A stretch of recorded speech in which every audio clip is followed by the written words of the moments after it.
The Substitute. Episode 5.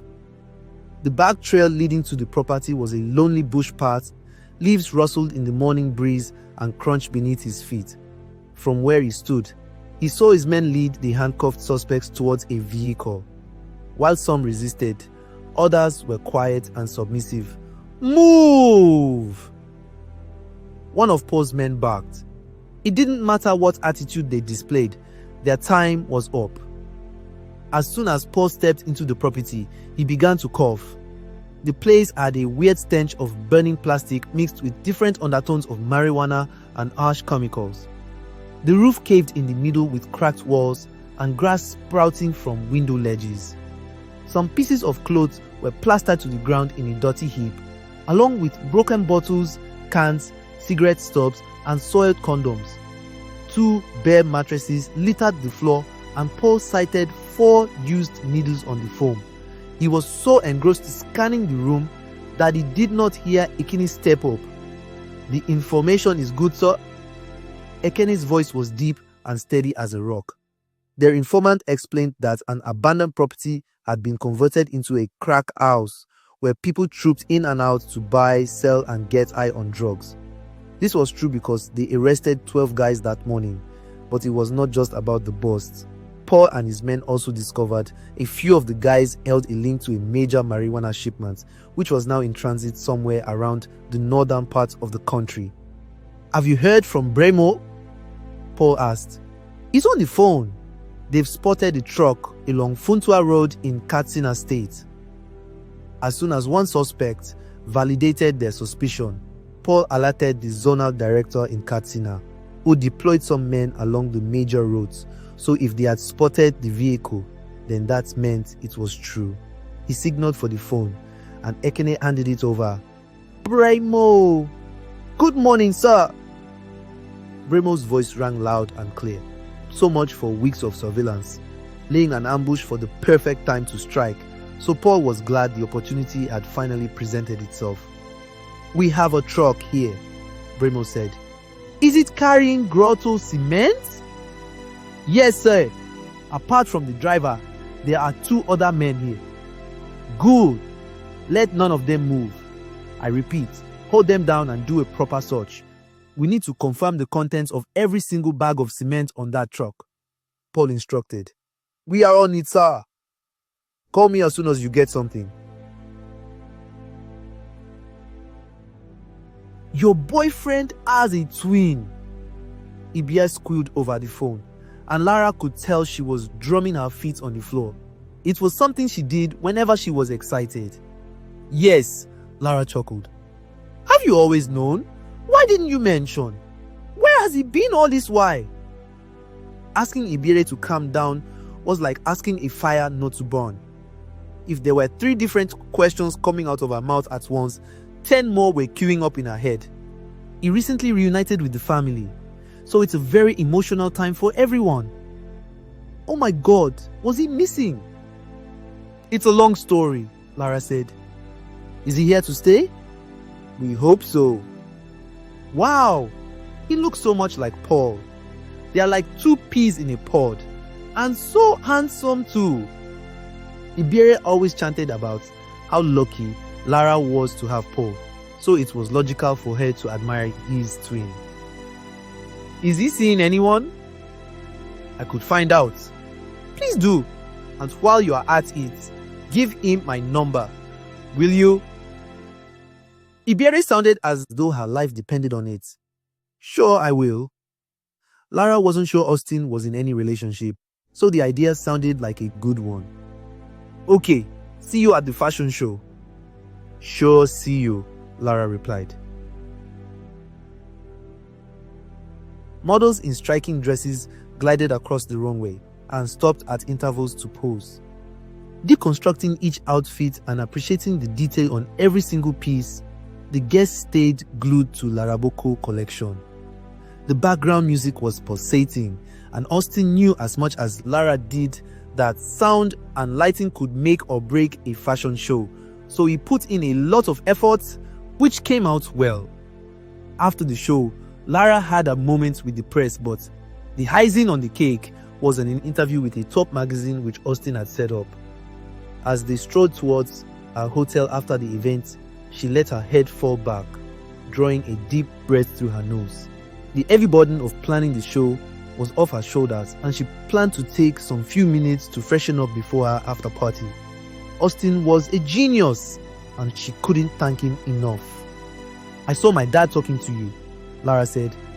"It doesn't look like your father is thrilled with Paul," Austin replied, and Lara turned to look at him. "Why? What did he say to you?" "What did you tell him?" Austin responded as Lara's gaze fell. She remembered how she dragged Austin away from her father that evening when she noticed he was coming on with strong interrogations. Poor Austin. He was innocent. Paul may have been able to stomach it. "I just had an honest talk with him. I mentioned his impact in the agency," she said. But Austin didn't think it was a good idea, and he didn't even know why Paul encouraged it. "He feels Paul is manipulating you?" "Manipulating?" Lara grimaced. The hotel was in the same premises as the hall where she held the fashion show, and the lobby where they now stood was a lavish area with an elevated ceiling, multi-tier chandeliers, and its suspended globes. The name of the hotel hung in a prominent position in the reception area, and the walls reflected the soft lighting. Two smartly dressed uniformed staff manned the area behind the front desk, while a third went about a check-in process with a noisy group of guests who chattered away like friends on a group trip. "I know this is none of my business, but just because your father is the head of the agency doesn't mean you should allow Paul drag you into his work issues," Austin said, as a rush of color soaked Lara's cheeks. "Your father may not be getting some things right at work, and it's okay if you show concern, but please don't do it because Paul said so," Austin advised. "Thank you," she mumbled. "I hope I haven't upset you in any way," Austin asked. No, I appreciate it. I don't want you to let this weigh you down. It's still your big day, and we are yet to party," Austin teased as he watched her lips part in a faint smile. The chime of the elevator distracted them. "Go freshen up for the party. I'll see you in a few minutes," he said as Lara approached the lift. Close clients and friends attended Lara's after party, and it held in a smaller venue, still within the same premises. As soon as Lara entered, the guests cheered her on like she was royalty. The music, food, everything came alive at the celebration. Lara dressed in a flatty asymmetrical dress with tiny straps, and her hairstylist was a miracle worker, taking her signature ponytail and transforming it into styled curls with highlights. "You look so exquisite!" Austin appeared by her side, embraced her, and handed her a glass of champagne. His sweet words and luxurious tone was almost flattering. "Thank you." She smiled and took a sip. He didn't look bad himself. In the space of what seemed like a flash, he had changed from his traditional attire into a smart pair of trousers and a shirt. Emanuela joined them. That evening, she was as playful as a kitten and full of energy. Lara inspected her gown, which stopped on her thigh, and knew a protruding tummy would not deter her from partying hard. "Excuse me, ladies!" Austin walked away, as Emanuela leaned closer and whispered into Lara's ears. "Chidi is here. I hope it's okay?" "Sure." Lara's eyes settled on Emanuela's glass. "Is that alcohol?" Instead of responding, Emanuela made a cute face and scampered into the crowd. "Give it up for the latest fashionista," Ibiere chanted, and pulled Lara into the warmth of her full bosom. "Congratulations, girl, you've made me proud," she said. Ibiere dressed in a contrasted skirt and blouse which slipped on one shoulder, with a myriad of dangling bangles, flashy necklace and earrings. She proved that she knew how to hold her own. "Oh my God, Lara, your show was lit. I saw the guests drooling and then the former beauty queen. What's her name?" "Belema. She bought 4 pieces of the signature Laraboko wrap dress." "Yes, we shared a photo after the show," Lara smiled. As they talked, a few guests walking by stopped to congratulate Lara and she greeted them. "Where's your handsome brother-in-law?" Ibia's eyes circled the room until she spotted Austin. "Look at him. Oh God, this guy is fine like butter." Iberi grabbed her chest playfully and looked over at Austin, who chatted with some guests. "Did you give him my number?" "Yes, I did." "So, what did he say?" Iberi asked as Lara hesitated. She couldn't recall Austin saying anything in particular. "Not much. But this evening is a perfect opportunity for the two of you," Lara said. "Do you think I should chat with him?" Iberi was fanning her chest with her hands. "Please go ahead." Lara nudged her. Austin appeared reserved with women, and if it took a girl like Iberi to bring him out of his shell, then so be it. The party soon swung into a full gear, and it felt good to just let her hair down and enjoy the evening. When work resumed the following week at Laraboko, it was obvious the fashion show made an enormous impact as customers continued to troop in. Lara stood with Emanuela as they cut out some designs based on endless orders when Grace rushed in. "Lara, guess what?" Lara and Emanuela swung around. Their eyes urged her. "Our Instagram followership has grown from 50,000 to 450,000 overnight. Wow. Everyone is buzzing about the show. I think it's time to look for a new place," Emanuela said, and they all agreed. Lara loved the way her staff inspired her to greatness, particularly Emanuela, who gushed with ideas on how to grow Lara's business. "Hey guys!" Austin strolled in with 2 boxes of pizza and a pack of drinks. Lara watched in awe as her staff scrambled for the goodies. Evidently, he had become a part of the team since he spent countless hours working with them during the planning of the just concluded show. "Thank you, Austin. You are the best." Emanuela and Grace clutched the packages and hurried out of the room. "How are you?" Austin moved closer and embraced her. They hadn't seen each other since the show. "I'm fine. Thanks for everything." "Don't thank me yet. I have something to show you." He winked at Lara, who felt an adrenaline rush as she watched him pull out something from his back pocket. Her eyes caught the cover of the magazine and she grabbed her chest. "Is that my picture?" she asked, and Austin's wide grin said it all. "Austin, this is amazing!" Her picture on the cover was captivating, and it felt lovely to be on a magazine like Nigerian Vogue. "You should read what they have to say about you." "Excellent." Lara flipped through the pages, but unable to decide which page to settle on. "It'll be out in newsstands next week. I can't wait for Paul to see this," she said with a genuine smile. "Have you heard from him?" Austin settled into a seat. "No." Lara closed the magazine and forced a smile. She had been thinking of returning the favor since the fashion show, and she now wondered how Austin might take it. "Let me buy you lunch," she said. The restaurant Lara chose was off the busy streets away from multi-lane traffic and honking of cars. They ate quietly until Lara burst into a giggle. "Did you notice most of the guests thought you were Paul?" Austin joined in her amusement. It was strange at first to play Paul's proxy, but the guests left him no choice. At first he corrected them, but he soon grew weary and just smiled when anyone called him Paul. Lara mimicked the initial shock on people's faces when they learned Paul had a twin. She laughed so hard that she clutched her belly and gasped for breath. "I can't stop talking about this show," she said. "You pulled it off. Not without your help. My staff and I can't understand how a human being can do almost everything." "Let's see. I have worked as a laborer, a sales rep." A wistful smile appeared at the corner of Austin's face. "I have hogged bed sheets to raise money for school." worked as a tailor in my mother's shop, had a small stint with a media company, you name it. He said, "Look how your skills paid off. Do you think Paul could ever fit into your personality?" she asked. "That would be the day," Austin replied, and they both laughed. A thin stretch of silence followed. "Have you decided to go back or will you stay here?"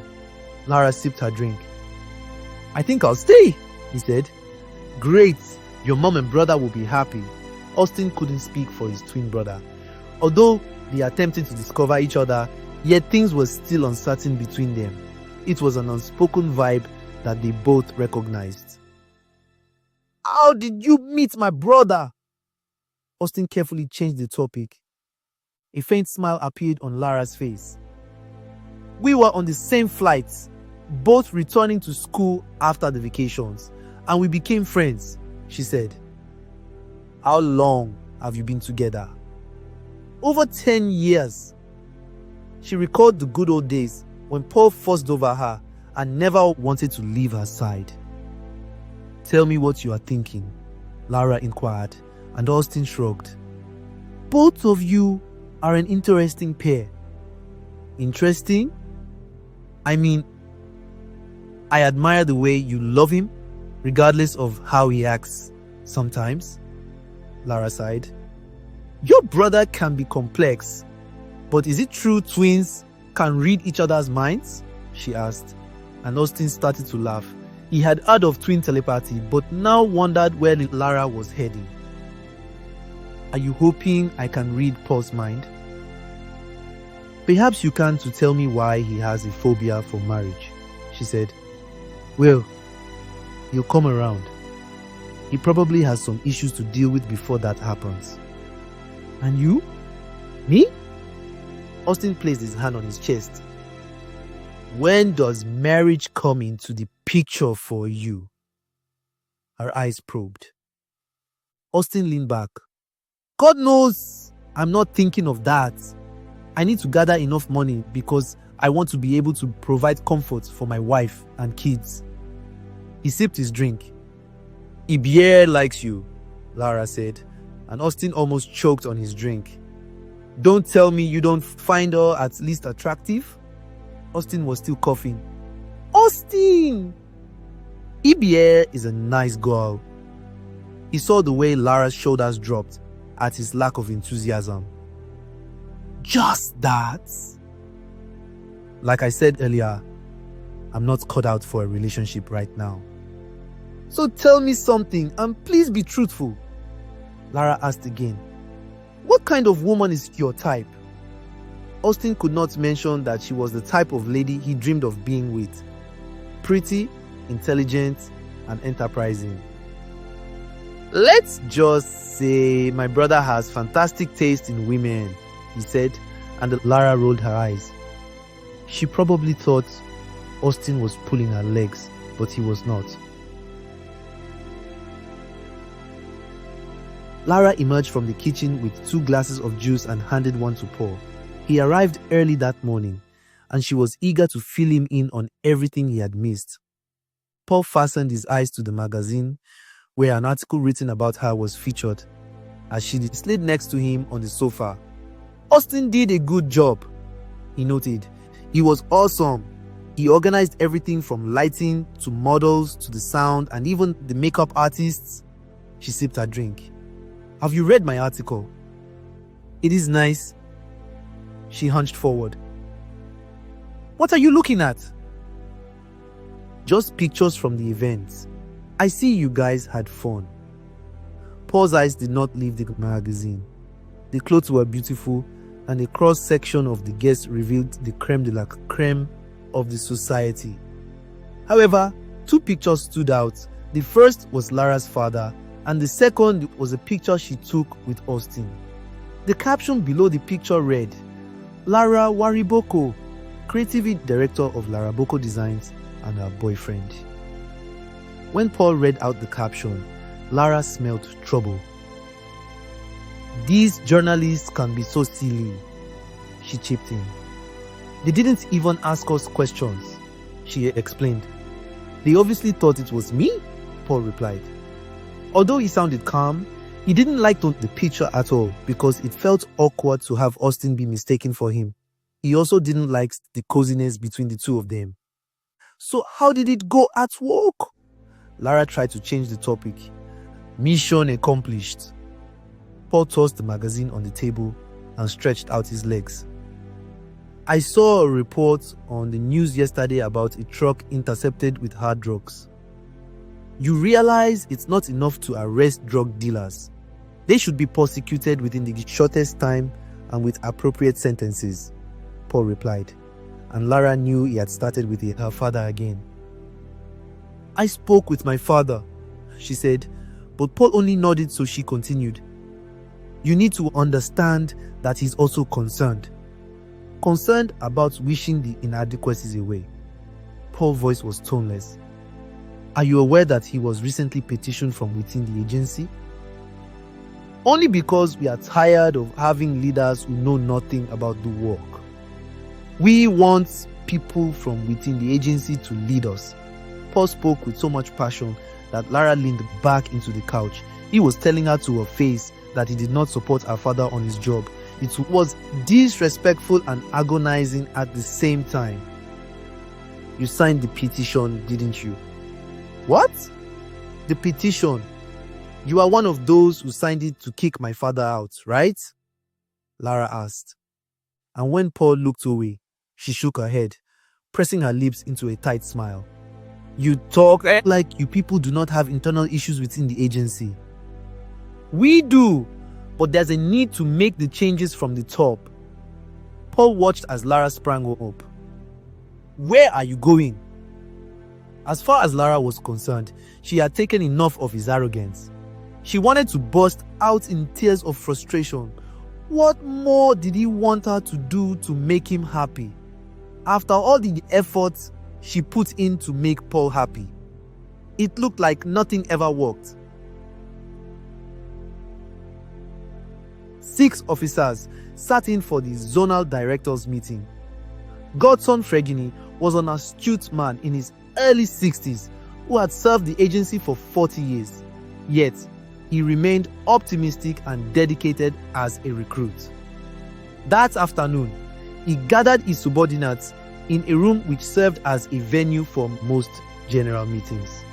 I called this meeting because the door swung open. Paul and Ekene strode in. I am sorry we are late, sir. We were sending our report to Abuja. Paul's team recorded a major victory during a recently concluded assignment. Not only that, but they had arrested the leader of a cartel, Mike Fituga, during an early morning raid at his residence. The man was also suspected to be responsible for the truckload of marijuana they had intercepted in the north. Congratulations on a successful mission, Frigin said. He had already been briefed on the case. Thank you, sir. One of the boys in his cartel led us to him, and he walked straight into our trap, Paul said. His professionalism impressed his boss and other colleagues as they nodded to the tremendous victory. That's a considerable quantity of illegal drugs. Where does he get his supply? Fregene asked. We have some pointers to Tiger, Ekene replied, and the room broke into a lively chatter. Everyone knew who Tiger was, they just did not know what he looked like. Pinning down a drug lord was no child's play. It was a process that could take months, and in Tiger's case, it had run into years. People like Tiger had dozens of houses and strings of businesses registered in other people's names in order to launder funds in and out of the country. The act of putting extra profits gained up from illegal drug transactions back into legitimate businesses made it more difficult to trace its original source. According to continuous information gathered, Tiger hardly spent more than 2 hours in any location.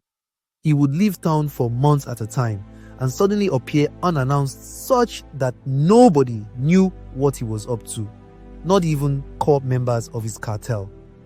The houses where he camped were barricaded with multiple iron fences, so that it would take the authorities hours to smash their way in, giving him ample time to escape.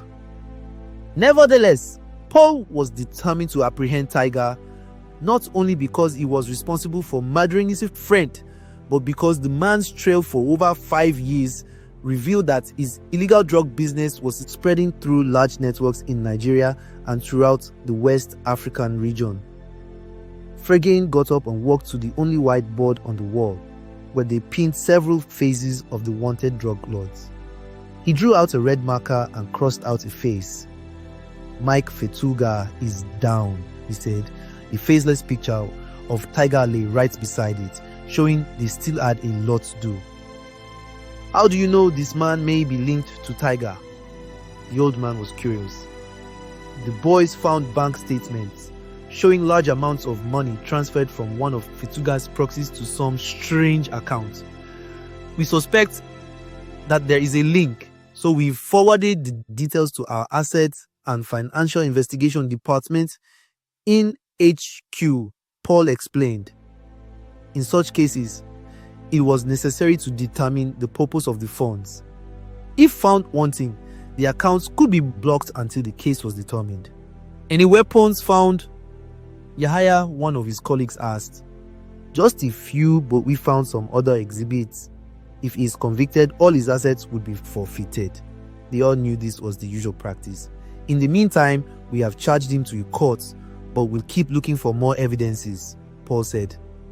Fregene nodded in agreement. He trusted his men to do the right thing, but they had to wait for the courts to do their part. He cleared his throat and got down to the main reason he called the meeting that afternoon. "As you are all aware, I just returned from a meeting with the chairman in Abuja. The ongoing debate in the agency was no longer a secret. Most were of the opinion that the position of the chairman ought to be occupied by someone who had risen through the ranks in the agency, someone who could feel the pulse of the organization rather than an external appointee. This argument was based on the fact that a person who rose from a junior level position to the post of the chief executive understood the peculiarities and was better positioned to lead the agency aright. This was not the case with the appointment of Lara's father, and some staff from the agency had recently written a petition to the minister. Fregene summarized the meeting in his usual slow pattern. "I want you all to know that the chairman is aware of our challenges and is doing everything he can to fix it." The room was quiet as Fregene continued to speak. "During the meeting, we acknowledged the progress made in reducing illegal drug supply. However, we also realized the need to concentrate on reducing demand as a complementary function. Apparently, arresting criminals and prosecuting them is not enough, because this alone will not tackle the challenge." Fregene paused and looked at each face in the room. "Based on this, the agency will focus more on one of its other mandates, which is to educate people on the dangers of drug abuse through awareness." Fregene flipped through his diary and settled on a page. "Henceforth, this department will be more active and work with the rest of the team to come up with programs for the civic good." He paused again. "I have considered Paul Harrison to assist in this department." "Me?" Paul gasped. He did not understand what was going on. Was he not doing well in his undercover duties? When had he become so dispensable to the core function of the agency? "You have good exposure on international and local techniques. You also do well with the recruits. I am sure we can harness your skills into building a good drug demand reduction program," Fregene said. Paul felt his stomach pit because this meant he would no longer spend much time on the field. "I also think it's good for your career development," Fregene continued to say. "But that is my decision," Fregene replied, and Paul resigned to his fate. Thanks for watching. This story was written by Uduak, Edet, and produced by Tconcepts.